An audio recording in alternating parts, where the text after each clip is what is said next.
So today I'm exploring with motors.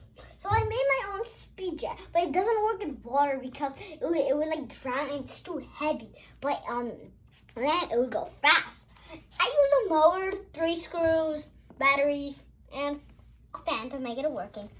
So first, I'm gonna turn it on and it'll go. See?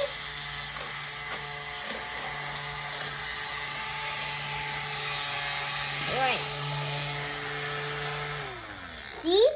It worked because it's a flat area, not like on the floor because it would go slow. I want to show you an example of it. So first, you take it on.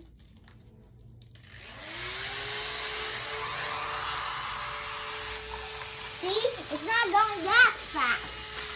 But on land,